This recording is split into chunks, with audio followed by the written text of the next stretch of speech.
What would you do if a flight attendant ripped off your child's headscarf in front of a cabin full of silent strangers? Now imagine that child is the daughter of the airline's CEO.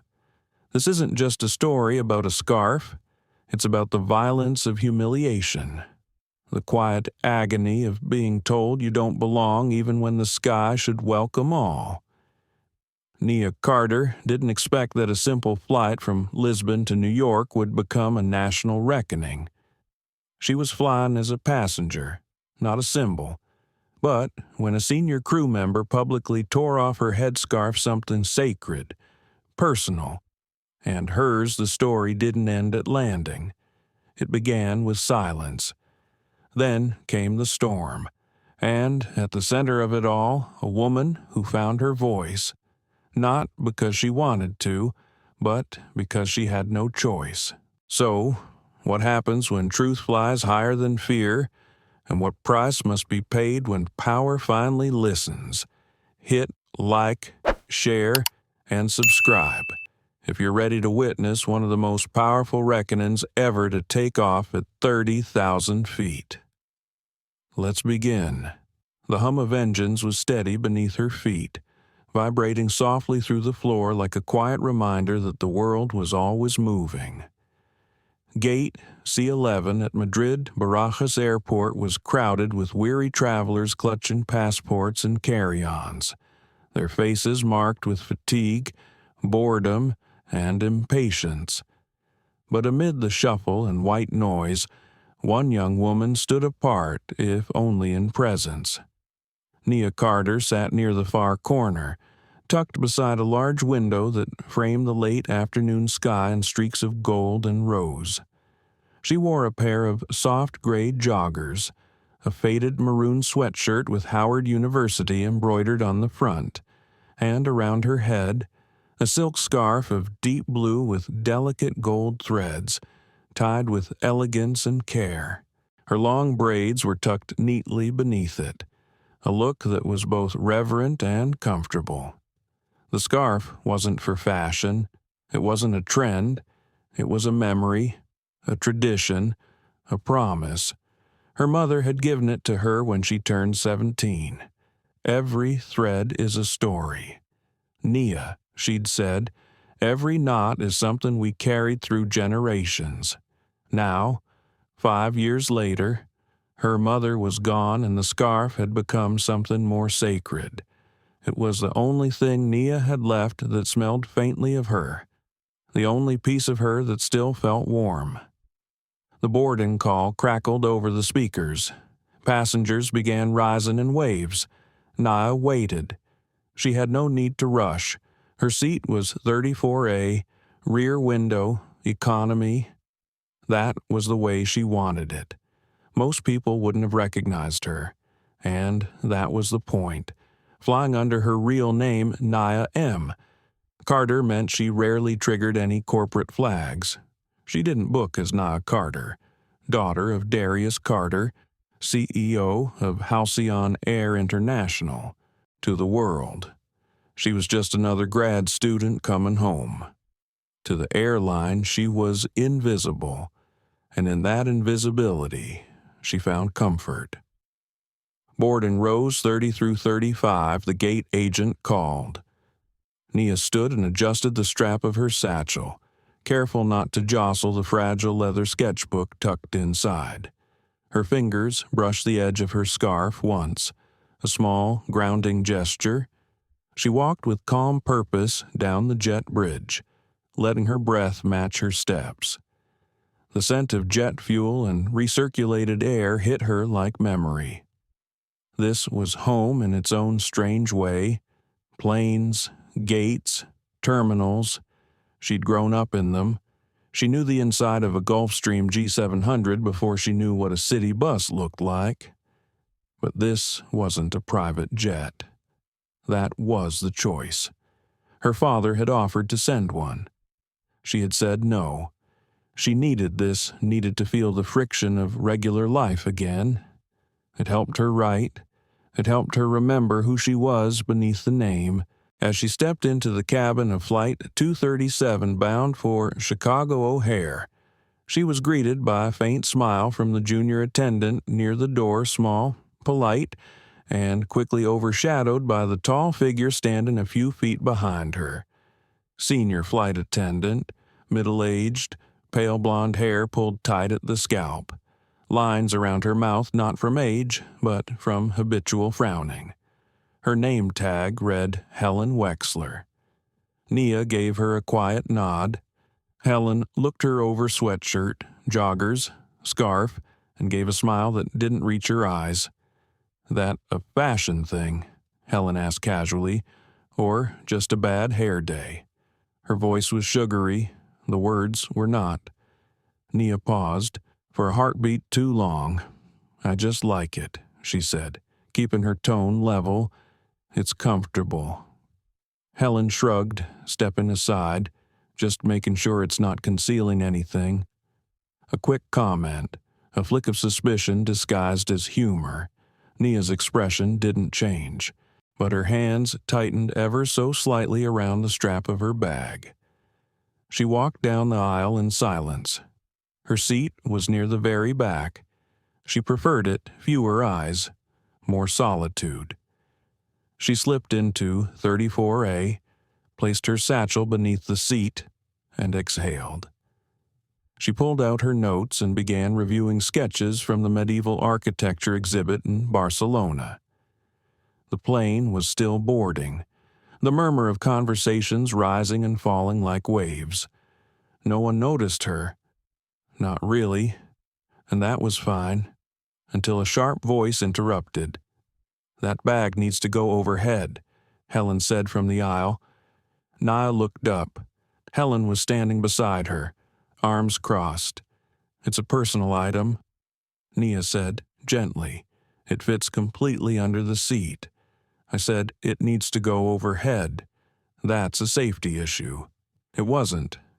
Nia knew the rules. She had read the FAA handbook front to back last year while helping revise Halcyon's customer service protocols. Still, she nodded. She didn't want confrontation. She retrieved the bag and stood to slide it into the open bin above. From across the aisle, a man with a canvas duffel the size of a microwave sat quietly, undisturbed. Nia sat back down. She looked out the window. A beat later, she felt a flicker of warmth on her left. She turned slightly and caught the young junior attendant, Amber Lee, glancing her way with an apologetic look. Their eyes met briefly. Amber opened her mouth as if to say something, then quickly turned away as Helen strode past. Nia lowered her gaze and reopened her sketchbook. "Let it go," she told herself. This wasn't new. It wasn't rare. She wasn't here to fight. She was here to go home. Still beneath the calm surface, something stirred. Not anger, not yet. Something quieter. A kind of knowing. The kind her mother used to describe as when your soul knows something your mouth hasn't said yet. And her soul knew. This flight wasn't going to be quiet for long. The aircraft doors closed with a quiet thud, sealing the cabin like a pressurized time capsule. Passengers settled into their seats, stowing electronics, flipping through safety cards, or simply staring at the seat backs ahead of them with that universal airplane expression of waiting to not wait anymore. Nia Carter adjusted the strap of her seatbelt, making sure it sat snug across her hips. She looked out the window, watching the last few bags being loaded onto the plane. A flash of neon from a ground crew vest caught her eye, and she followed the motion until it disappeared beneath the belly of the aircraft. Flight 237 was about to begin its journey across the Atlantic, from Madrid to Chicago, a long haul, nearly 10 hours. She planned to spend most of it reviewing her thesis notes, listening to a new podcast series on African American textile history, and maybe getting a bit of sleep if the cabin stayed quiet. The mood on board seemed calm for now. An older man in 34C was already nodding off. A mother in 33B was handing crackers to her toddler, whispering soft Spanish lullabies to keep him calm. The row across from her was mostly empty. Nia let her shoulders relax. That was when Helen returned. She didn't speak immediately. Instead, the senior flight attendant stood beside the row, looking down at Nia as if examining an unsolved equation. Her expression was unreadable, but her eyes held a gleam that was far from friendly. She did not look tired. She looked coiled. "I'll need you to tuck that strap all the way under the seat," she finally said, pointing at Nia's satchel. "It's already under the seat." Nia replied quietly, "Just the edge of the strap is showing, but I'll fix it." She reached down and nudged the strap further back with her foot, then looked up with a soft nod. Helen gave a single blink, then turned sharply without acknowledgement and continued down the aisle. The smile she wore for passengers ahead was practiced and polished, but it never quite touched her eyes. Nia leaned back, breathing out slowly. Her fingers tapped absently at the edge of her scarf, grounding herself in the silk and the warmth of its memory. Something about Helen's energy was unnerving. Not hostile in the obvious way, not rude in the way that would warrant a complaint, but colder than it needed to be, calculated, selective, and somehow very aware of Nia. A few rows ahead, Helen bent down to assist an older white couple with their blankets, gently helping the woman adjust her seatbelt. Her voice was pleasant. Her smile was relaxed. Nia noted the contrast. She wasn't looking for confrontation, but years of existing in rooms where she was the only black woman at conferences, in museums, even in some university seminars had taught her to read the air, and right now, the air felt thin. Amber Lee, the junior flight attendant, passed through with a checklist in hand. She stopped beside Nia's row briefly and glanced toward her. "Do you need anything before we taxi?" Amber asked, her voice soft. "No, thank you," Nia said. Amber hesitated a second, then leaned closer and whispered, "I'm really sorry about earlier. That wasn't fair." Nia offered her a small, understanding smile. "You don't need to apologize for someone else's choices." Amber nodded, her mouth pressed into a tight line before she moved on. The cabin lights dimmed. The captain's voice came over the intercom with a slight Iberian accent, giving standard announcements in English and Spanish. Flight time, weather in Chicago, expected turbulence somewhere near the Atlantic corridor. As the plane rolled toward the runway, Nia closed her eyes for a moment. The silence inside her head was familiar. It was how she organized everything: her thoughts, her memories, her emotions. Her mother used to call it her inner tide, calm, patient, unstoppable. She opened her eyes again just as the engine surged and the plane lifted off. Once they reached cruising altitude, the cabin lights turned soft and ambient. Passengers unbuckled. The seatbelt sign dinged off. People began rustling for snacks or settling into movies. The drink cart appeared 20 minutes later. Nia had her headphones in, half listening to a podcast on indigenous weaving patterns in early Ghanaian society. She had just reached the part where the narrator described how certain dyes were made from crushed beetle shells when a hand tapped her tray. She flinched slightly and looked up. It was Helen. Nia pulled off one earbud. "Drink?" Helen asked, flatly. "Just water, please," Nia said. Helen didn't respond. She filled a small plastic cup, her movements mechanical, and set it down a little too fast. Water sloshed over the edge, dripping onto the tray and splattering onto Nia's sleeve. "Oops," Helen said, already turning away. She didn't offer a napkin. Nia stared at the droplets soaking into the cotton of her sweatshirt. She reached into her satchel and pulled out a tissue, blotting the fabric slowly. The motion was methodical. It wasn't about the water. It was about what it symbolized. A moment that wasn't an accident. A message delivered not in words, but in intent. The row fell quiet. Even the man in 34C opened his eyes briefly and glanced over before sighing and dozing off again. Nia glanced around. No other passenger had received that treatment. Not the man 2 rows up who had ordered a Bloody Mary with 3 olives.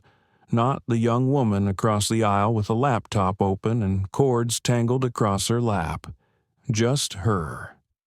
She swallowed the feeling that rose in her throat. It wasn't sadness. It wasn't anger. It was the chill of recognition. She knew what this was. Not new, not unfamiliar, just painfully familiar in a space where no one wanted to admit it existed. As Helen moved the cart forward, Nia noticed Amber lingering in the galley, her posture stiff, her eyes following the movement of her supervisor with subtle tension. Their eyes met again. Amber looked like she wanted to say something, but her lips stayed sealed.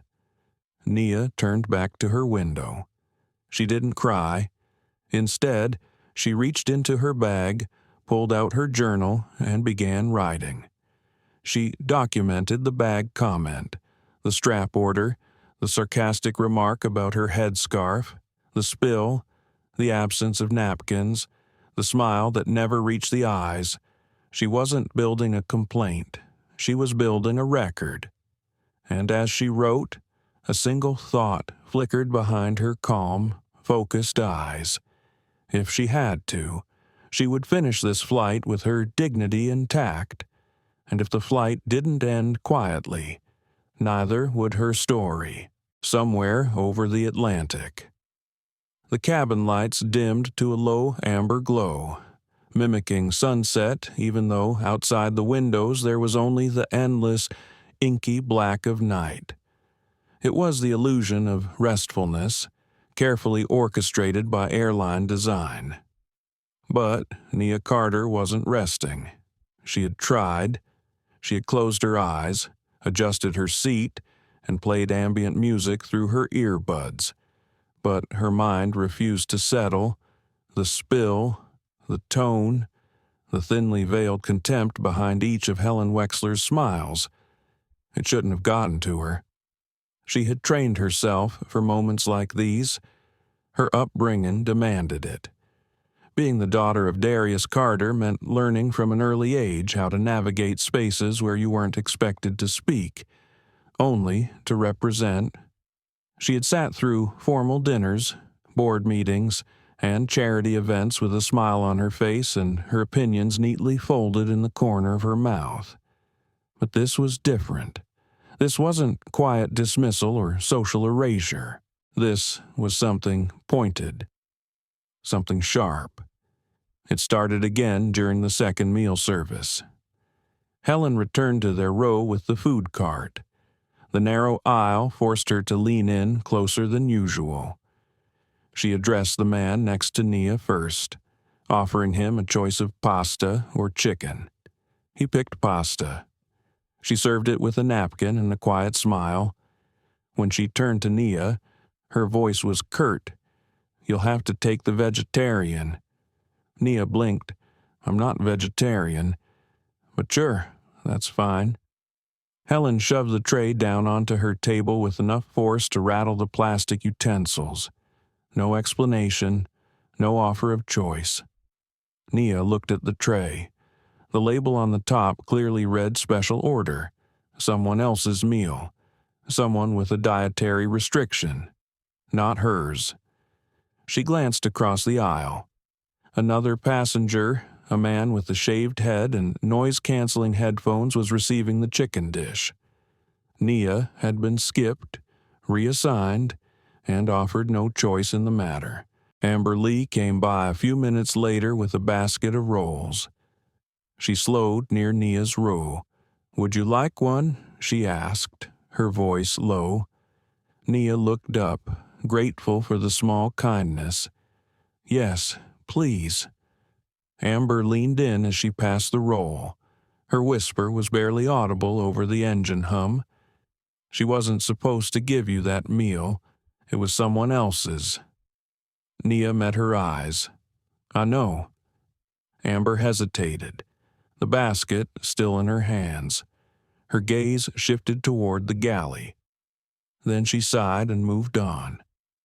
The food sat mostly untouched on Nia's tray. The rice was hard, the sauce cold. She poked at it with her fork, then gave up. It wasn't about the food, it was about the message. You don't deserve the same options, you don't get a choice. That was the real meal being served. She looked around. Passengers nearby were dozing off or watching movies. No one else seemed to notice the quiet targeting. The 1,000 small cuts. That was the danger of microaggressions. They were so easy to dismiss by those not receiving them. So subtle they could be denied with a smile and a shrug. But to the person on the receiving end, they accumulated. They layered. They stuck to your ribs in a way no in-flight meal ever could. A few rows ahead, Helen was chatting warmly with a couple traveling with their teen daughter. She was laughing. Her body language was open. Her tone was welcoming. Nia watched the transformation with the quiet intensity of someone cataloging facts for later use. She was trained in observation. Her research work had taken her into cathedrals, archives, and archaeological digs. She had once spent an entire afternoon analyzing the stitch patterns on a 14th century ceremonial robe just to understand its origin. Now she applied that same focus here. Pattern treats white passengers with politeness and flexibility. Pattern applies stricter enforcement to passengers of color. Pattern offers no empathy when mistakes are made, only correction. Pattern avoids eye contact with Nia, uses clipped tones, shifts blame. She opened her phone and added to her notes, every line precise, every word chosen with the same care she used when writing her thesis. She wasn't planning revenge. She was documenting reality. And inside her chest, something was shifting. Not anger exactly, more like alignment. As if her mind and her heart were finally sinking around the fact that this wasn't just bad customer service. This was systemic behavior, enabled, protected, rehearsed, the kind of treatment that people like Helen had perfected over decades, just polite enough to avoid legal consequence, just cruel enough to leave you questioning your worth. Nia leaned her head against the window and watched the wingtip light blink steadily in the darkness. Her reflection looked back at her, faint and watery. She touched the edge of her scarf. Her mother would have said, "Hold your head high, baby," especially when someone wants you to lower it. She could still hear her voice sometimes, not in memory, but in moments like this. Not loud, just present. She thought about texting her father. She didn't. This was her flight, her moment, her choice, and part of her wanted to see how far this would go before anyone intervened. How far someone like Helen could push a passenger she thought had no voice, no connections, no protection. She wasn't just Nia Carter tonight. She was every passenger who had ever been mistreated and left with no proof. Every woman told she was overreacting. Every black girl told to stay quiet, to stay safe. That thought settled into her spine like steel. She closed her eyes and let herself drift into a shallow sleep. 2 hours later, a jolt of turbulence shook the cabin. Trays rattled, cups shifted. Nia sat upright. Her tray was still down. The half-finished roll was still on her plate. The plane settled quickly, but the seatbelt sign pinged overhead. Helen came walking briskly down the aisle, making sure everyone was buckled. She paused at Nia's row again. "Clean that up," she barked, gesturing at the tray.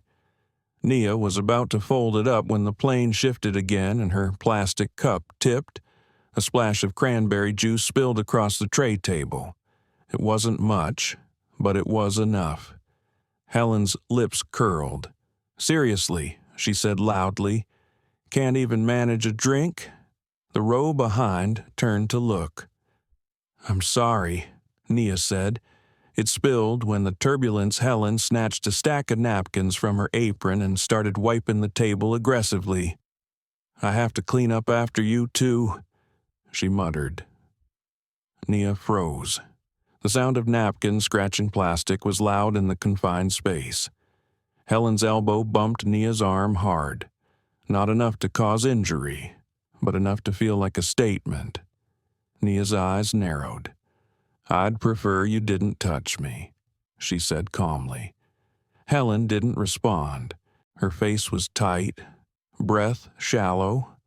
She threw the used napkins onto Nia's tray and walked off without another word. The passengers nearby were silent. The moment had passed too quickly for most to process, but not for Nia, not for Amber, and not for the woman across the aisle who had been watching. Lips pressed into a frown. Nia sat very still. Her heart wasn't pounding. Her hands weren't shaking. She had passed the place where fear lives. Now she was simply waiting for the moment that would tear this quiet cruelty into the open. And she knew it was coming. It was already in the air. The hum of the engines was steady again. The turbulence had passed, but a different kind of disturbance lingered. One that didn't shake the cabin but unsettled something quieter, deeper. Nia Carter sat motionless in her seat, staring at the tray table where cranberry juice had dried in uneven streaks. The napkins Helen Wexler had thrown at her still lay there, rumpled and stained. Her fingers didn't move to clean them up. Not yet. A few rows ahead, a child cried softly, then was hushed by a mother's lullaby. Somewhere behind her, a cough broke the silence, but in her row, everything was still. She felt the gaze first, not the gaze of a curious passenger, not the glance of a concerned neighbor. No, this was something else. She turned her head slightly. Across the aisle in 34C sat a woman in her 70s, neatly pressed clothes, silver-streaked hair tied in a bun, hands folded in her lap. Her posture was graceful, dignified, but her expression was something else entirely. Concern, yes. Sadness, maybe. Recognition, that too. Nia met her eyes, unsure what to expect. The woman gave the faintest nod, as if to say, "I saw that, and I know what it was." Nia's chest loosened just a little. It was a small gesture, but it mattered. She looked back out the window. The darkness beyond reflected her face faintly in the glass. Her scarf still rested around her braids, tied tightly, the gold threads catching the dim cabin light like veins of fire. She touched the fabric gently. She thought of her mother again, a morning at church when she was 12. She had worn the scarf for the first time in public. After the service, a woman in the congregation had told her she looked like royalty. Her mother had smiled and said, "She is. We just haven't printed the crown yet." That same scarf was now sitting between her and a woman who saw her as less than. It should have made her angry. But Nia didn't feel rage. Not yet. What she felt was sharper, cleaner. She felt clarity. Helen Wexler wasn't the first person to try to chip away at her. She wasn't the first to dress disrespect in politeness and call it policy, and she probably wouldn't be the last. But something about this moment, on this flight, made everything else fall into place. Nia opened her journal app and began typing. She described Helen's tone during service, the withheld food choices, the mess with the napkins, the unnecessary bump of her elbow, the public shaming. She included the way Amber's eyes darted nervously in Helen's direction whenever she approached Nia's row. And she wrote down the time, the turbulence, the volume, everything. She knew that if this escalated, the details would matter. They always mattered. 30 rows ahead. Helen moved between passengers with the performance of a seasoned crew member. Her voice was pleasant. Her hands moved quickly. Her mask was back on. But every few minutes, she looked back at Nia's row. Brief glances, calculated and quick, each one carrying a question. Had Nia told someone? Had someone noticed? Had anyone cared? It was the look of a person used to getting away with things, a person who wasn't used to being watched. And Nia was watching. She watched the way Helen leaned in when speaking to white passengers, the way her voice changed subtly with black or brown passengers, a little tighter, a little colder. She watched Amber refill a cup of water for a teenager with a hoodie and earbuds, and then flinch when Helen turned toward her. Amber was afraid, not just nervous, truly afraid. It made Nia think about the system that allowed someone like Helen to stay in power, 20, maybe 25 years in the airline, seniority, authority, protection, and apparently a pattern. This wasn't just about her. This was about what happened when no one paid attention. Nia's thoughts were interrupted when Amber returned, holding a small packet of disinfectant wipes. She stopped beside the row, her hands trembling just slightly. "I'm sorry," she whispered, placing them gently on the tray. "For earlier, I didn't know she was going to do that." Nia looked up at her. Amber's eyes were red, as if she'd been holding back tears. "It's not your fault," Nia said quietly. "You don't have to apologize." Amber shook her head. "She does this, not always like this, but she picks people. And if we say anything, we get written up for undermining a superior. Last year, a friend of mine got reassigned to overnight flights just for questioning her." Nia studied her face. Amber couldn't have been older than 25, new in the industry, still learning when to speak, when to stay silent, and already bruised by it. Nia's voice softened. "Thank you for this, and for telling me." Amber nodded quickly and turned to go. Nia spoke again before she left. "When we land, I might need you to tell someone what you saw." Amber froze. She didn't turn around, but Nia could see the tension in her shoulders. "I'll try," she said after a long pause. Then she disappeared into the galley. Nia sat back. Her hand brushed over the packet of wipes. She cleaned the tray table slowly, thoughtfully, not because of the juice, because it was a way to mark the moment, to reset, to begin again. Across the aisle, the older woman who had nodded at her earlier reached into her purse and took out a paperback novel. But before she opened it, she glanced at Nia again. "You handled that with grace," she said softly. Nia offered a small smile. "I'm used to it," she said. The woman frowned. That's the saddest part. They didn't speak again after that. But something had shifted. Helen walked past once more, her expression tight, No smile now, just calculation. She didn't say a word. Nia looked straight ahead, unblinking, unbothered. She wasn't waiting for an apology. She was preparing for what would come next, because people like Helen rarely stopped, not unless they were stopped, and people like Nia rarely had the luxury of being uncertain. She would not be silent. She would not be shaken. The gaze Helen had tried to use like a weapon was burning out, and in its place. Nia's gaze held something stronger. Resolve. The cabin was quiet in that peculiar way that long-haul flights often become. Lights dimmed, passengers tucked under thin blue blankets, movies paused mid-scene as eyelids grew heavy. A fragile peace settled in the recycled air. Nia Carter wasn't asleep, not even close. She sat upright in 34A, posture straight but relaxed, her scarf still secure around her head. She had retied it quietly in the lavatory after her brief nap. Her mother's silk, smoothed back into place with care.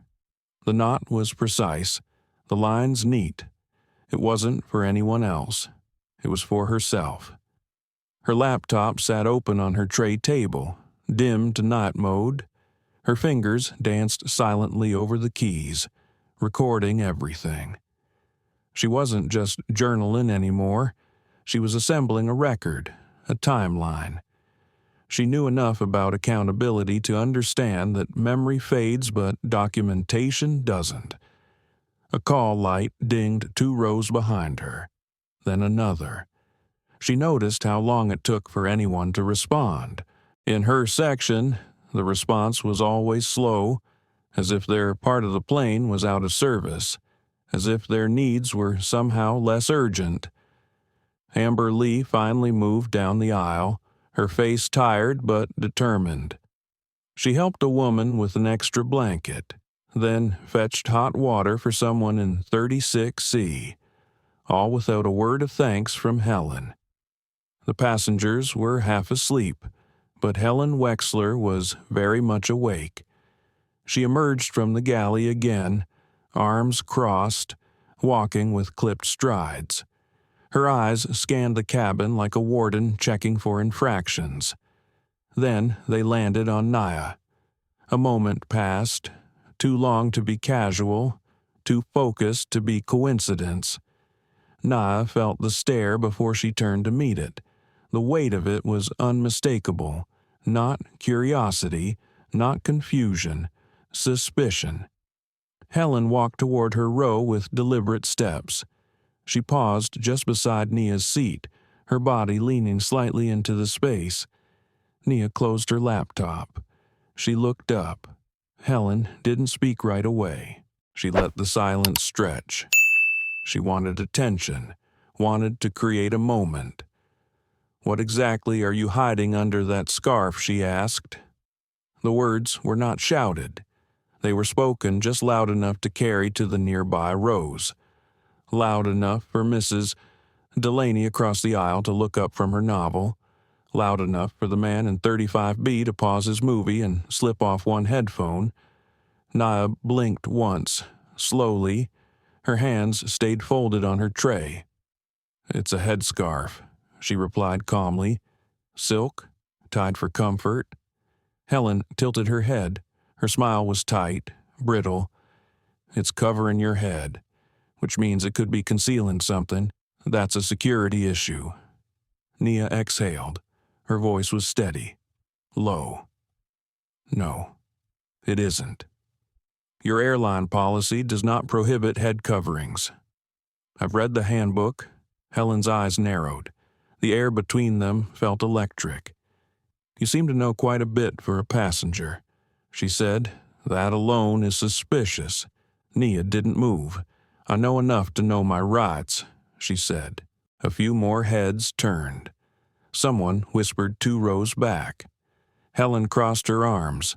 Her tone sharpened. "I'm giving you a direct instruction.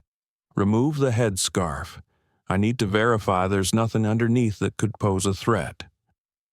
Amber was standing frozen near the galley, a tray of water bottles in her hands. She looked horrified. Mrs.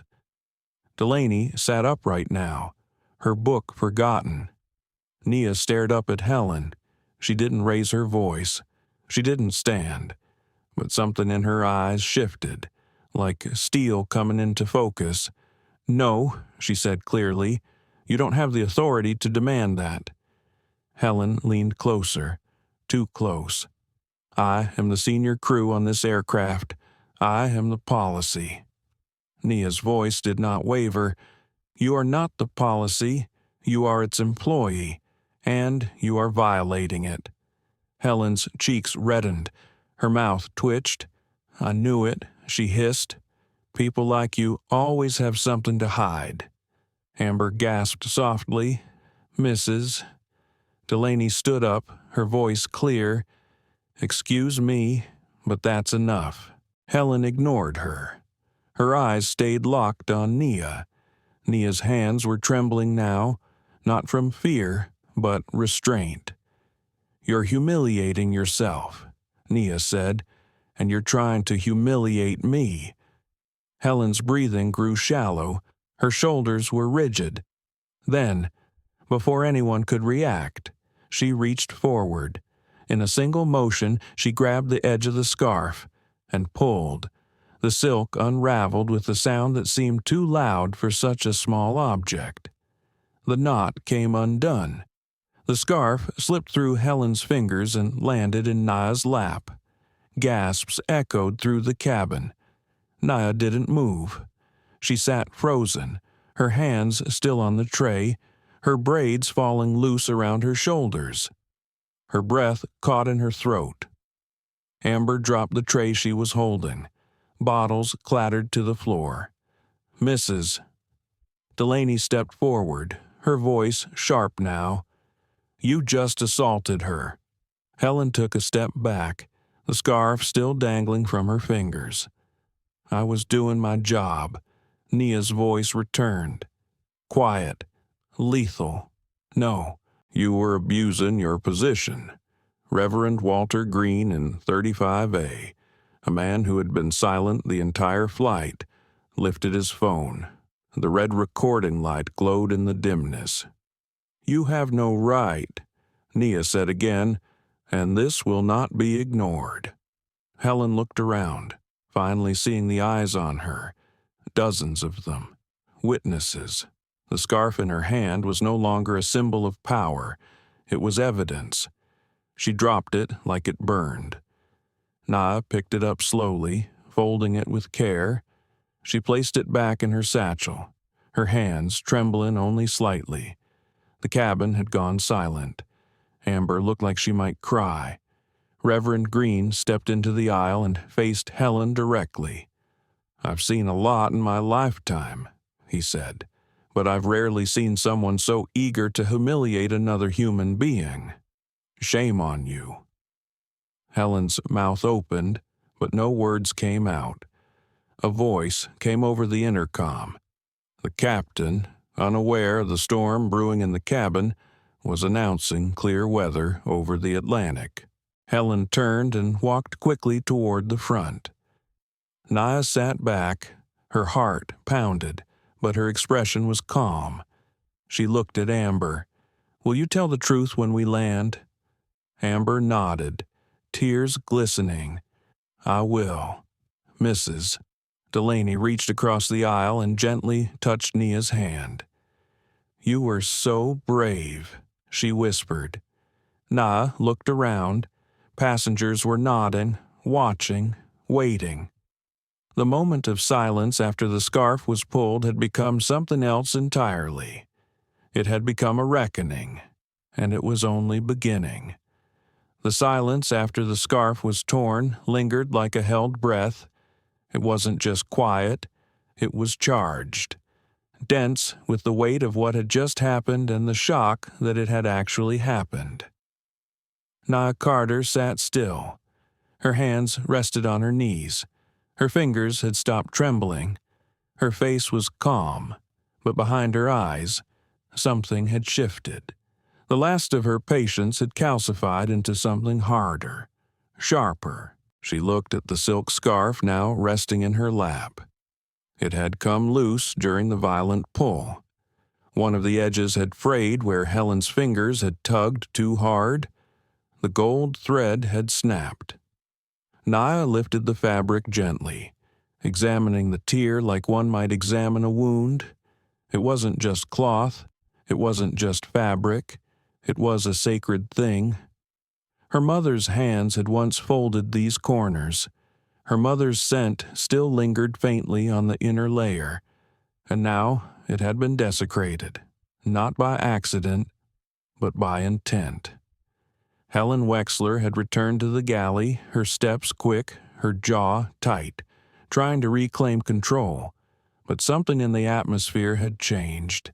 The air wasn't hers anymore. Amber Lee remained rooted where she stood, pale and wide-eyed. Her mouth opened as if to speak, but no sound came out. Mrs. Delaney crossed her arms tightly. Her gaze didn't leave Nia. Reverend Walter Green stepped closer. His phone was still recording, though now pointed downward. "I've uploaded it to my cloud," he whispered. "It's safe, even if she tries to spin it." Nia nodded. She didn't ask for the footage. She didn't have to. The entire cabin had seen it. The gesture, the violence, the contempt. All of it was imprinted on the faces around her. In row 36, a young woman reached across the aisle and tapped her partner. Did you see that she whispered? She ripped her scarf, and 33D, a middle-aged man, folded his arms. That wasn't security, that was racism. And in the overhead bins, quiet as they were, something invisible shifted. The illusion of order, of politeness, of acceptable silence cracked. The cabin was no longer passive. It was watching. Nia looked up. Her voice was quiet but clear. Everyone saw what happened. "I need your help." The words weren't shouted. She didn't raise her tone, but they carried. They landed in the laps of every passenger who had been pretending to nap, glancing sideways, unsure whether to get involved. Mrs. Delaney stood up fully now. "I'll give a statement," she said, "right now, whenever." That was disgusting. Reverend Green followed, tapping the side of his phone. "I'll give mine too, and I'll send the video wherever it needs to go." Amber finally found her voice. "I was right here," she said, almost trembling. "I saw everything. I tried to stop her. I didn't know she would do that." Nia looked at her. "You don't have to protect her anymore." Amber blinked. The sentence hit her deeper than expected. Her eyes filled with tears, but she nodded. "Okay." She whispered, "Okay." The passengers around them began murmuring. Some were angry, some confused, some simply stunned. But no one defended Helen. No one. Just then, the intercom crackled. "Ladies and gentlemen, this is your captain speaking. We've begun our descent into the New York area. We'll be landing at JFK in approximately 45 minutes. We ask that you begin preparing for arrival." The voice was calm, professional, unaware. Helen emerged again, stiff-backed, eyes focused on everything but Nia. Her voice returned to its customer service setting as she walked past the rows, muttering instructions, reminding people to fasten belts, stow trays. But her pace quickened as she reached the back, as if passing Nia too slowly would burn her. She stopped 2 rows ahead and spoke sharply to a passenger about their headphones. It was a performance, but it no longer mattered. Nia turned to Reverend Green. "When we land, I'll need you to show that video to someone in uniform, someone senior." He nodded once. Mrs. Delaney leaned in. You need someone from the airline's corporate side, not just security, someone who will actually take this seriously." Nia gave a short smile. "Don't worry. I already know who they are." She pulled out her phone and tapped out a short message. It wasn't long, just a few lines, but every word mattered. Flight 237. Incident on board, code red. Meet me at the gate with Ken Matthews and an HR rep. Quiet escalation protocol. She hit send. The message went to only one recipient, her father, Darius Carter, CEO of Halcyon Air International. He would understand immediately. The code red phrase was one they had only used once before when Nia had been hospitalized in Ghana with a ruptured appendix and needed emergency evacuation. It was not for minor concerns. The reply came within seconds. On it. Stay calm. Help is in motion. Nia placed the phone back into her bag. Amber crouched beside her seat. "They're going to try to spin it," she said. "Helen's done it before. Blamed passengers, got people removed. She won't this time," Nia said. "Not with a dozen witnesses, not with a recording, and not when she finds out who I am."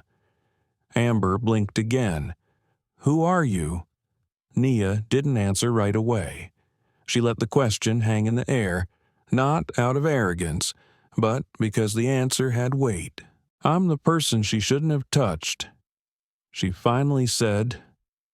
Amber nodded slowly, unsure what that meant, but believing it anyway. The cabin buzzed softly with conversation. People stirred, adjusted their seats, folded blankets, the ordinary routines of descent. But in the space around row 34 there was something different. A stillness.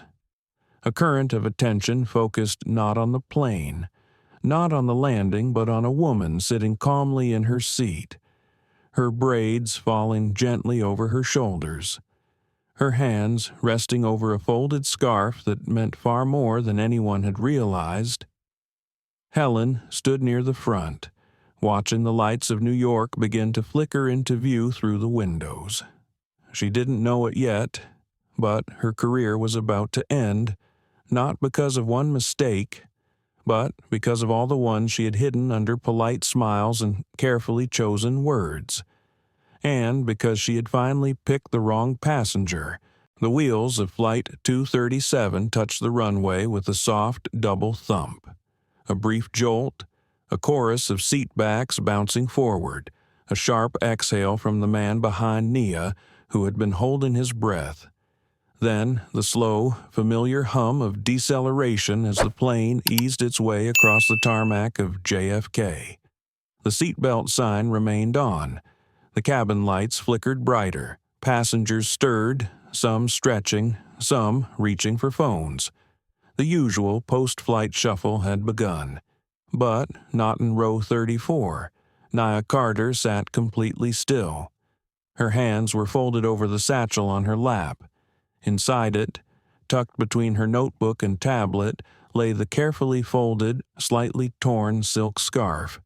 It was clean now, but it still bore the weight of what had been done to it. Helen Wexler stood at the front of the aircraft near the closed cockpit door, pretending to review arrival instructions with the other flight attendant. Her posture was rigid. She wasn't smiling. She hadn't smiled since the incident. Passengers were watching her now, not with curiosity, but with scrutiny. Mrs. Delaney leaned slightly into the aisle. Her voice, when it came, was low but firm. "She looks nervous." Nia nodded. "She should be." Amber Lee hovered near the rear galley, trying to remain invisible, but her eyes kept drifting back to Nia, a silent mix of remorse and support. The intercom crackled. The captain's voice came through, cheerful but strained. "Ladies and gentlemen, we've arrived safely in New York.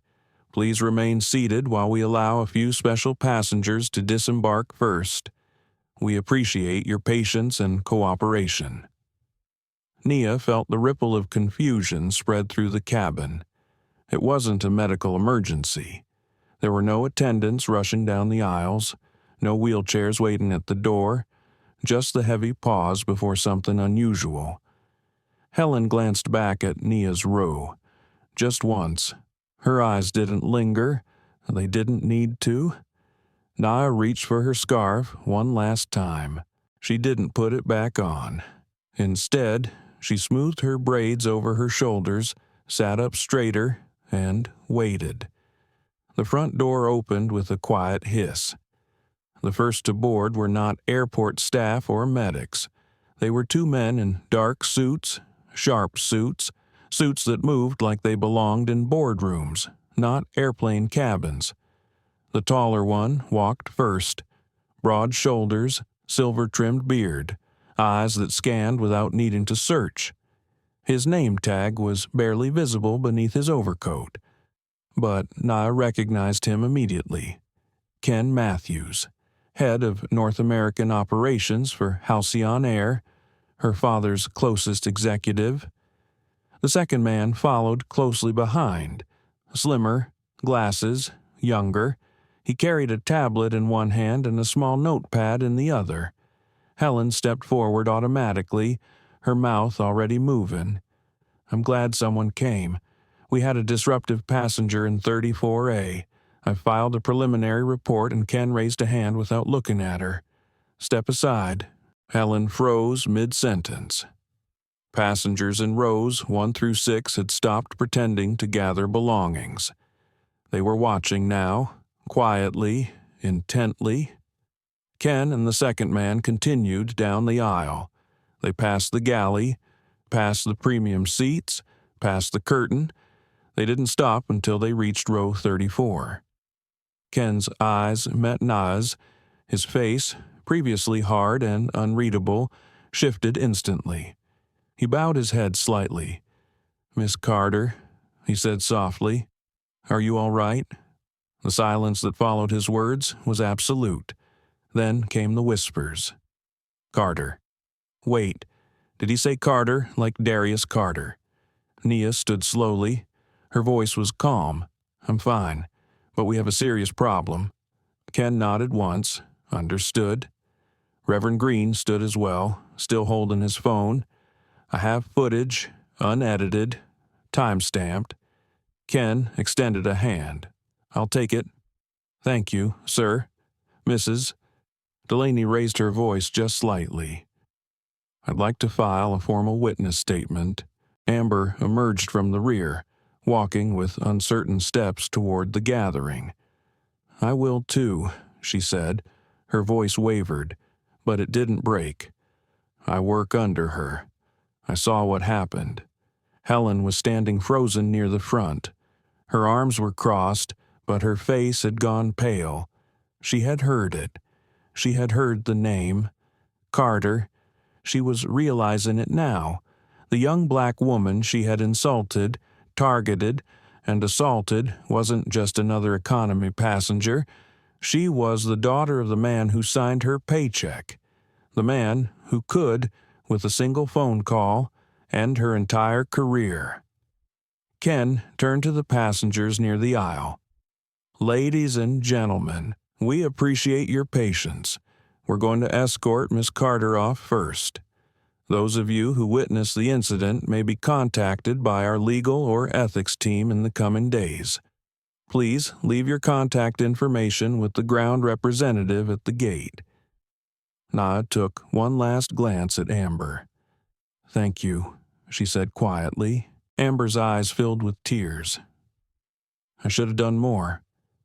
"You did enough," Nia replied. "Today's about truth, and truth needs witnesses." Ken stepped aside, gesturing toward the front. Nia walked down the aisle. Her steps were slow, deliberate, not defiant, not proud, just clear. The weight of eyes followed her, some wide with surprise, some filled with guilt, a few, very few, with admiration. She passed Helen. Their eyes met. There was no triumph in Nia's gaze, no smirk, no gloating, only disappointment. Helen opened her mouth, perhaps to apologize, perhaps to explain. Nia didn't wait to find out. She kept walking. As she exited the aircraft, flashbulbs from the terminal window lit the jet bridge briefly. Someone had spotted Ken Matthews. Someone had likely recorded something. The story was already leaking, and Nia didn't care. Behind her, she heard Ken's voice again. "Miss Wexler, Captain Lorne, you'll both be escorted to a private room for preliminary statements. Please surrender your crew ID and passports." A gasp from the cabin followed. The reckoning had begun. The walk through the jet bridge felt longer than usual. Nia Carter wasn't alone. Ken Matthews stayed close by her side, and a young representative from Halcyon's legal team walked just behind them. His name tag read Marcus Hale, but he hadn't said a word since they exited the plane. He simply followed, typing notes rapidly into a secured tablet. Outside the gate's glass window, the Halcyon jet stood motionless against the rising dawn. The world moved on baggage trucks humming, passengers disembarking, ground crew giving cheerful waves, but inside Nia, something quiet was unraveling. She had kept her calm through the whole flight. Her composure had not cracked even once, but now, in the echo of silence and consequence, her heart was racing. Ken held the door to a private lounge open. "We've secured the space. You'll have full privacy. Your father is en route." Nia stepped inside. The lounge was sterile. Leather chairs, a carafe of water, wall-mounted screens showing flight statuses no one in the room cared about. It wasn't comforting. It was corporate, just like the system that had protected Helen for far too long. She sat down. She didn't loosen her scarf or check her phone. She just stared at her own hands. They were perfectly still. But inside, a storm. It wasn't just about Helen, not anymore. It was about everything Helen represented, the quiet approval of silence, the way some pain was always expected to be endured quietly, and how, even now, after everything, Nia was expected to carry it with grace, never anger. But wasn't anger a kind of truth? 2. The door opened again. Darius Carter stepped in. He wore no tie. His suit jacket was folded over his arm. His face was unreadable, except for the slight flare in his nostrils, a subtle tell, known only to those closest to him, that something was very, very wrong. He crossed the room in 3 long strides and knelt in front of his daughter. "Nia," he said softly, taking her hands. She didn't speak right away. The words were waiting behind a gate inside her chest. When she finally opened her mouth, they came out smaller than she wanted. She ripped it. "Dad." He already knew, but hearing it from her lips undid something in him. He lowered his head. "This never should have happened. Not to you, not to anyone." Nia blinked, hard. "I didn't say anything for most of the flight. I kept thinking. Maybe it was a misunderstanding. Maybe she didn't mean it that way. But when she grabbed me like I didn't matter, like my body didn't deserve respect." She paused. I realized it didn't matter who I was. It only mattered who she thought I wasn't. Darius stood slowly. His jaw flexed once. He turned to Ken. "I want her removed from payroll immediately. No waiting for a hearing." Ken nodded. "Already in motion. HR is drafting the release papers. Captain Lorne is under suspension pending investigation. Amber Lee will be reassigned until her statement is processed." Nia looked up sharply. Amber tried to help. She hesitated. Yes, but she tried. She enabled her. Ken said. She was scared. Nia replied, "The whole system is built on fear. If I punish everyone for not being perfect in a moment of panic, we never get the truth, we just get more silence." Ken glanced at Darius. Darius gave a slight nod. "She stays," he said, "for now." The door opened again. A woman in a navy pantsuit walked in, tablet under her arm. Halcyon's internal ethics officer. Her presence made the air in the room colder. "Mr. Carter, Miss Carter, I've reviewed preliminary footage and corroborating witness statements. The action meets criteria for grounds of immediate termination under Halcyon Policy 7.1.2 physical assault of a passenger with malicious intent." Nia spoke quietly. "I don't want just her fired. I want an audit. I want to know how many times this kind of complaint was filed and ignored." The officer raised an eyebrow. "That's not standard protocol." Nia looked her in the eye. "Neither is yanking a scarf off someone's head in front of 70 witnesses." Ken leaned forward. "Pull up the incident archive for Helen Wexler. I want every flagged entry reviewed." The officer hesitated, then tapped on her tablet. Moments passed. Her eyes narrowed. 14 complaints in the last 2 years. 6 settled quietly. 3 expunged by senior management. 2 were filed by former employees who were let go within 60 days of submission. Nia felt her chest tighten. This wasn't a one-time lapse. This was a pattern. Darius turned to Ken again. "Bring in HR. I want to know who authorized those settlements." Ken stepped out. The door closed behind him. Darius sat across from his daughter now, exhaling slowly. "You shouldn't have had to endure that. Not ever. Especially not with your history." Nia looked at him. Her voice trembled for the first time. "I felt small, Dad, and not because she ripped the scarf, but because no one stopped her." He reached over, clasped her hand again. "They will now." Nia hesitated. "There's something else." Darius waited. "I don't want this to be about me. I don't want people to only care because I'm your daughter. They won't," he said. "But if your name opens a door for others who've been hurt, then let it." There was silence between them, a kind of understanding that only comes between people who've both carried public weight and private pain. She stood, slowly. "I want to address the staff, not just the board. The crew, the people who feel invisible. I want them to know someone sees them." "You'll have that space," Darius replied. "And I want this story out there. Not a press release, a conversation, an acknowledgement that even in our own company, we have work to do." He gave a slow nod. "I'll stand behind every word." Nia looked down at the scarf in her hands. For a long moment, she didn't speak.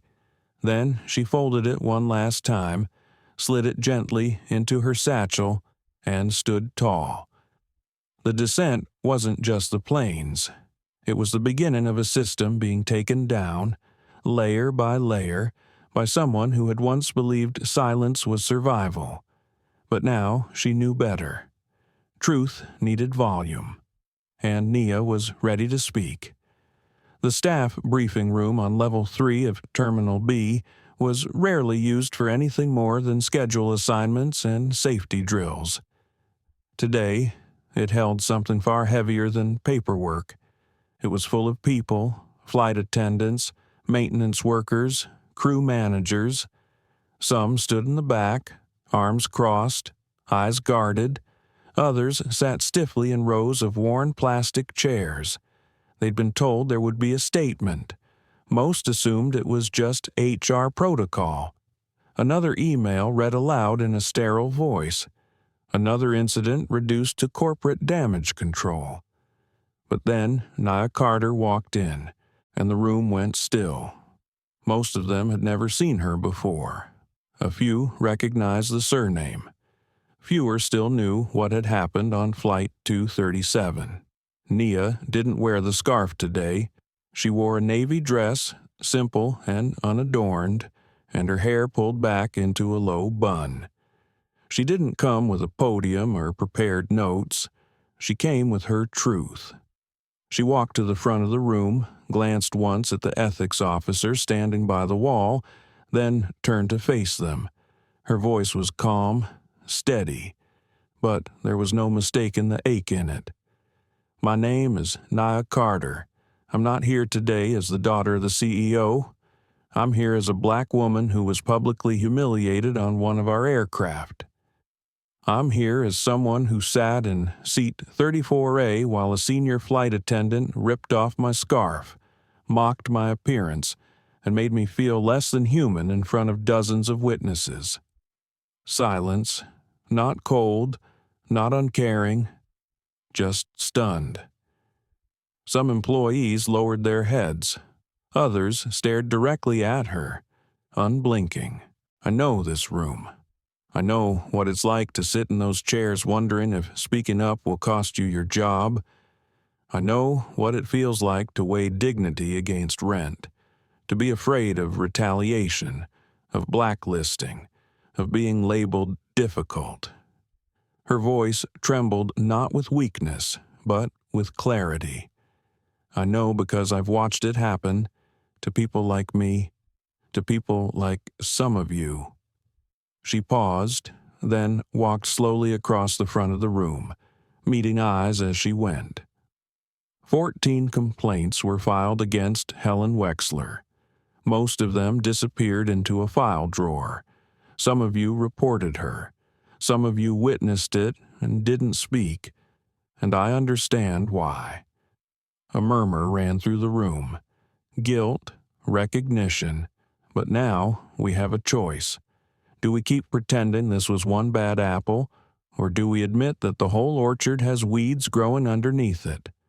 A young flight attendant in the third row raised her hand. Nia nodded. Her name tag read Clara James. I didn't know what to do. I was in training when Helen berated a trainee for her accent. We were told to stay quiet.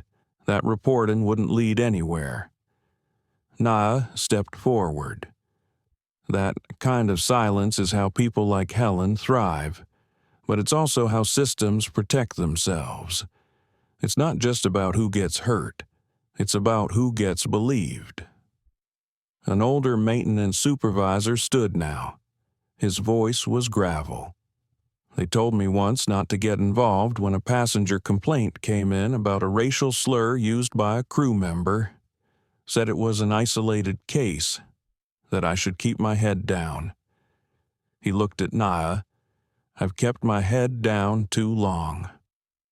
Another voice joined in, then another. A ripple of confession spread across the room. Small stories, overheard comments, dismissed grievances, HR reports lost in transition, witnesses too afraid to be witnesses. Nia listened. She didn't interrupt. She just let them speak, because this wasn't her story anymore. It was theirs. When the voices quieted again, she looked around the room. I don't want revenge. I want repair. I want us to stop normalizing humiliation, to stop gaslighting employees into thinking they imagined bias, to stop rewarding silence with job security. Ken Matthews stepped into the room now. He had been waiting outside. Listening, he addressed the staff directly. As of today, we are launching a full-scale internal audit. Every harassment complaint filed in the last 5 years will be reviewed. We are terminating all settlement gag clauses previously issued, and we are creating a protected line for anonymous reporting with guaranteed board-level oversight. Murmurs again, this time hopeful. We will also be forming an internal council made up of current employees to oversee cultural training and response reform, and Nia Carter will lead it. Gasps. Someone clapped once, then stopped. Unsure if it was allowed, Nia stepped forward again. This isn't about headlines. It's about healing. I know some of you are afraid, but courage doesn't mean never being scared. It means doing the right thing even when you are. She looked down at her hands for a moment, then back up. There's something else you need to know. She waited for the room to settle again. I've decided to stay on with Halcyon, not as a silent shareholder or a passive heir. I'll be working alongside you, not above you, to make this right. A long beat passed. Then Clara stood again. I'd like to be part of that council. So did the maintenance supervisor and two more from the back row. The silence was breaking. In its place, something new, not noise, not chaos, but accountability, and a fragile, powerful beginning. The media room on the top floor of Halcyon's corporate headquarters was built for moments like this: polished floors, frosted glass walls, 2 rows of camera risers, and carefully spaced podiums. It was designed to control the narrative, to manage public perception before it spun out of reach. But today, it held something no PR team could spin: truth. Nia stood behind the curtain, her hands clasped loosely in front of her. She wore the same navy dress, a nod to continuity. Her scarf, the one Helen had torn from her head, remained folded neatly in her satchel. She wouldn't wear it today, not as a symbol, and not as armor. She no longer needed armor. "Are you ready?" Ken Matthews asked softly, checking his watch. Nia didn't answer right away. Her eyes were on the live feed monitor beside the curtain. Dozens of reporters sat in neat rows, some from national outlets, others from advocacy platforms and watchdog journalism groups. The front rows were packed with Halcyon employees, real people, the ones who'd watched this company fail them quietly for years. "I'm not sure anyone's ever really ready for this," she said finally, "but I know why I'm here." The room lights dimmed slightly as the event began. Ken walked out first. He spoke with precision, acknowledging the incident, confirming the termination of Helen Wexler, outlining the initial steps of the internal audit. His tone was measured, the kind corporate leaders use when they need to admit failure without sounding vulnerable. But when he stepped back and introduced Nia, the room shifted. The applause was cautious, some polite, some real. Nia stepped into the light and paused. No microphone feedback, no scripted opening, just breath. "My name is Nia Carter," she began, "and 5 days ago, on Flight 237 from Lisbon to New York, I experienced something that no person, especially no woman of color, should have to experience in a place they trust." She let the pause settle, let the air stretch thin. "I was publicly humiliated by a senior flight attendant. My headscarf was torn off, my identity was mocked, and for several minutes, not one crew member intervened. Gasps rippled through the crowd. Whispers, a few sharp exhales. But this story isn't about one flight attendant, and it's not about one flight. It's about the quiet culture that allowed her to act without fear of consequence." A journalist raised her hand. Was this racially motivated? In your view, Nia's gaze didn't flinch. In my experience, yes. It was rooted in a presumption of authority over my body, my culture, and my presence in a space she didn't believe I belonged. The room was completely still now. I could have said nothing. I could have accepted the apology they tried to draft before the story got out. But I didn't, because silence doesn't heal. Silence rots. Another reporter called out, Why come forward now? Why not keep this internal, especially given your father's role? Nia stepped away from the podium for a moment. Her tone softened, but never faltered, because too many stories like mine stay hidden in HR reports and private settlements, because when you protect an image over people, you destroy the very trust that keeps you in the air. Applause now, louder, uneasy, but real. She glanced toward her father, sitting off stage. Darius Carter had said nothing publicly yet. He wouldn't not today. Today wasn't about the CEO. It was about his daughter, about the people she now represented. The airline industry is not immune to bias. In fact, it's uniquely vulnerable to it because passengers are at their most vulnerable when they're 38,000 feet in the air.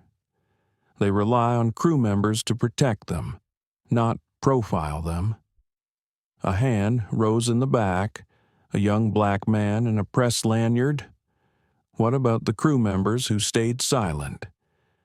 Do you believe they should be punished too? Nia considered the question. No, I believe they should be heard. Too many employees in too many industries are silenced by fear. We don't build safety through punishment. We build it through accountability and through leadership that listens without retaliation. Cameras flashed. The room was charged now, not with outrage, with momentum. She took a breath. Today, I'm not just asking for change at Halcyon. I'm asking for change across every airline, every travel hub, every industry that pretends to be neutral while bias runs unchecked behind the curtains. Another voice rose. Do you still have faith in Halcyon? Nia didn't hesitate. I have faith in the people who work here, the ones who told me their stories, the ones who were afraid but spoke anyway. And I have faith that a company brave enough to name its failures can be brave enough to fix them. She closed her notes, though she hadn't used them once. There is a system that makes some voices louder than others. That decides who belongs in first class, who gets believed, and who must explain their presence. That system can no longer hide behind policy manuals and press releases. She stepped back. I'm not here to break the company my father built. I'm here to rebuild what it could have been, all along a place where everyone on board feels seen, feels safe. With that, she gave a small nod and walked away from the podium. The applause this time wasn't polite. It was real, and it didn't stop for a while. Backstage, Nia exhaled. Ken met her with a rare smile. You just rewrote the manual. Nia smiled too, faintly. Let's hope someone reads it. In the hallway, a flight attendant waited quietly. Young, nervous. She stepped forward with tears in her eyes and extended a hand. My name is Tessa. I joined last year. I just wanted to say thank you for speaking up, for not letting them bury it. Nia took her hand gently. Thank you for being here. Keep showing up. Keep talking. Outside, the story was already trending. Scarfgate, some tabloids called it. Others, more respectfully, titled it The Halcyon Reckoning. Nia didn't care about hashtags. She cared about the girl with the braid who'd almost quit. The cleaner who said nothing for 20 years. The flight attendant who stared at her shoes while Helen shouted. They were all part of this now, and they would never be invisible again. The storm didn't pass. It transformed. 3 days after the press conference, Nia Carter sat alone in her apartment in Tribeca, her phone silenced, her inbox flooded. The story hadn't just gone viral, it had detonated across platforms, comment sections, news desks, and boardrooms. Words like brave and disruptive clashed with others like dramatic and political. But what stayed with her most wasn't the headlines. It was the messages from strangers. A woman in Detroit who'd been pulled from a first-class upgrade because the gate agent assumed she was in the wrong line. A mother in Phoenix whose daughter was asked to remove her head wrap before takeoff for security reasons. An elderly man who had worked baggage at JFK in the 70s and wrote, "You said what I could never say." Nia saved every message, but that didn't mean she wasn't tired. She leaned back on her couch, phone resting face down on her lap. The hum of the city was distant, muted. For a moment, she allowed herself to feel it, the strange, quiet ache that comes after you speak your truth and the world listens, and still keeps spinning. Then her doorbell rang. It was her father. Darius Carter stood in the hallway in a charcoal coat and no security detail. He looked older than usual, but not from shame or scandal, from something heavier. Reflection. She stepped aside to let him in without a word. He took off his coat and folded it neatly over his arm. The man had built an empire from scratch, survived Wall Street implosions and global airline crises. But here, standing in his daughter's apartment, he looked like a father first. "I saw the full press conference," he said quietly. "I figured." He paused. "You were extraordinary." Nia folded her arms. "You didn't want me to speak. I didn't want you to carry the weight alone." He corrected. She turned to him, searching his face for sincerity. "But you knew, didn't you, about Helen, about the complaints, about the payouts?" Darius didn't flinch. "I knew what I allowed myself to know, what was curated and filtered before it ever reached my desk, because it was easier." He nodded once, "because it was safer." They sat in silence for a moment. No boardroom, no press, just father and daughter, wrapped in years of pride, pain, and unspoken truths. Darius looked down at his hands. "When your mother died, I buried myself in this company, built walls so tall I couldn't hear anything beyond them. I thought if I could make Halcyon untouchable, you'd be protected. But I forgot what matters most." Nia's voice softened. "I didn't do this to destroy you. Dad, I know," he said, meeting her eyes. "You did this to rebuild us." He took a breath. "And now I need to decide if I'm the kind of man who steps aside, or the kind who steps up." She nodded slowly, then said the thing she'd been holding for days. "If you truly want change, don't start with policy. Start with people. Put the right ones in charge, people who've lived the silence, people who won't look away." "I will," he said, and this time she believed him. The next week, Halcyon issued its first comprehensive cultural audit results. 27 internal reports had been buried under incomplete documentation. 13 settlement agreements were reopened. 2 regional managers were placed on administrative leave. And, most notably, a new role was announced Chief Equity Integrity Officer. It wasn't Nia. She declined, but it was her recommendation who took the job, Lionel Brooks, the longtime maintenance supervisor who had spoken up during the staff room meeting. His first memo to the company didn't use buzzwords or slogans. It ended with a simple line: "If you're afraid, I'll stand next to you." In the lounges, murmurs still circled. Some employees resented the spotlight. She got special treatment because of her last name. Others saw it differently. She had everything to lose, and she still spoke. Even the pilots had weighed in. Captain Rourke, who had flown Nia out of Lisbon, requested a meeting with Ken Matthews. He admitted, on record, that he had heard the incident unfolding in the cabin and done nothing. "I assumed someone else would step in," he said. That's the worst kind of assumption. He offered his resignation. Ken refused it. You've taken more responsibility than most would in your position. Stay.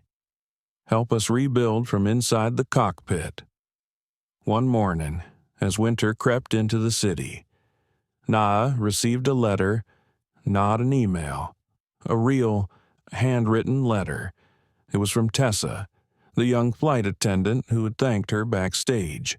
Enclosed was a photograph of Tessa in uniform, standing with two other crew members at the newly launched Equity Center, a space inside Terminal D for staff and passenger advocacy support. They had named the meeting room after Nia, but she didn't share the photo online. She just pinned it to her fridge, because some victories don't need an audience. That evening, as the city lights blinked across her windows, Nia stood alone in her kitchen. She thought about Helen, about Clara, about the janitor who stopped her in the hallway just to say, "Thank you for seeing us." She picked up her scarf, ran her fingers over the folds. It was just fabric, cotton and thread, but now it carried weight, a story, a rupture that became revelation. She wasn't sure what came next, but she knew what wouldn't return. Silence. It had been 27 days. 27 days since Flight 237 touched down in New York. Since her scarf was torn. Since silence broke. Nia Carter stood in the boarding area of Gate C9 at Boston Logan International, staring out the window. Rain slid down the glass in soft, steady lines, a kind of lullaby, the kind that made you reflect or brace. She wore no makeup today, just soft jeans, a heather gray sweater, and a loose scarf tied gently around her neck, not over her head, not to make a statement, just to feel like herself again. The flight was a short one, Boston to Charlotte, 94 minutes gate to gate. But this wasn't about the destination. It was about the ascent. The moment her feet left the ground again by choice. A quiet milestone. The gate agent scanned her ticket with a polite smile. "Have a safe flight, Miss Carter." There was no hesitation in her steps this time, no lingering pause before the jet bridge, no last-minute doubt. But as she stepped onto the aircraft, her heart did whisper, "Not again, not this time." The interior was familiar. Navy blue leather seats, silver overhead bins, the sterile chill of recirculated air. A male flight attendant welcomed her aboard. His smile was real. "You must be Nia," he said quietly. "I'm Ramon. We've been briefed." Nia blinked. "Briefed." He nodded, voice low and kind, not in a bad way, in a treat her like a human being kind of way. Everyone on his crew volunteered for this flight. She let out a breath she hadn't known she was holding. "Thank you." "No," Ramon said. "Thank you." He guided her to her seat. 2A. Window, first class, not because she was the CEO's daughter, but because she earned it. As the plane filled, Nia kept her gaze on the tarmac. Raindrops gathered and slid across the window like beads of time. She thought about the people who had messaged her, the people who had stayed silent, and the ones who couldn't anymore. Her phone buzzed. A message from Lionel Brooks. "We're live. First pilot training seminar on implicit bias started today. Standing room only. Your name came up. With respect." Nia smiled. She didn't reply. Just held the moment. Another buzz, this one from her father. Board approved the Equity Integrity Act unanimously. "You were right about starting with people. I'm still learning. Thank you for leading." She typed back only 3 words. "Keep showing up." A young girl passed by her seat, clutching a small pink backpack and a stuffed sloth. She looked about 10, black curls tied in 2 neat puffs. Her eyes lingered on Nia for a second. Then she whispered something to her mother. The mother smiled and nodded. "You can if you'd like." The girl stepped closer. "Excuse me," she said shyly. "Are you the lady from the scarf video?" Nia's heart flickered. "I am." The girl's eyes widened. "My school talked about you. My teacher said you were brave." Nia reached into her tote and handed the girl a small notebook from her purse. On the cover were hand-painted words, "Speak even if your voice shakes." "Here," she said gently, "for your stories." The girl beamed and ran back to her row, hugging the notebook like a treasure. As the plane taxied down the runway, Nia closed her eyes. The vibrations beneath her feet, the rumble of engines preparing to lift, the pause at the edge of the world. Then, ascent, the moment the wheels had left the earth. Something shifted inside her. Not everything healed, but something released. Mid-flight, Ramon returned with a hot towel and a warm smile. "You good." She nodded. "First time back in the air." He leaned closer. "We read your full statement in our crew group. Some of us cried. Not just the black crew. All of us. I just told the truth." "Yeah," he said, "but telling the truth out loud takes a different kind of muscle." He gently placed a cup of tea on her tray. Chamomile, without asking. At cruising altitude, the captain made an announcement. But this time, there was an addition. "Ladies and gentlemen, we'd like to take a moment to acknowledge someone very special flying with us today. Ms. Nia Carter. Thank you for reminding us all what leadership, grace, and courage look like on the ground and in the sky." A few passengers turned to look. A few clapped softly. Nia smiled politely, but her eyes drifted back to the window. Not because she needed attention, but because the sky didn't need applause. It just needed to remember. As they began their descent into Charlotte, the clouds parted briefly, revealing streaks of golden light brushing the tops of mountains in the distance. Nia whispered to herself, "We're still here." It wasn't just about her anymore. It was about every person who had been humiliated, dismissed, or made to feel invisible somewhere above the earth. The girl in seat 14C with her hair wrapped in pride. The elderly Sikh man whose turban was touched without consent. The hijabi mother who smiled at every crew member and was still watched like a threat. They were flying, too, and they deserved to be seen. The landing was smooth. As the plane slowed to a taxi, Ramon made one last announcement. "For those of you traveling on, we thank you for choosing Halcyon. And to Ms. Carter, from all of us, thank you for the turbulence. Sometimes that's how new skies are born." The cabin fell into a silence filled with meaning. Then the doors opened, and Nia stood. Her scarf shifted gently over her shoulders. She walked off the plane, not as the daughter of a CEO, not as a headline, but as a woman who had taken flight through fire and come out breathing. Free. Not every revolution begins with shouting. Some start with silence, and some with a scarf.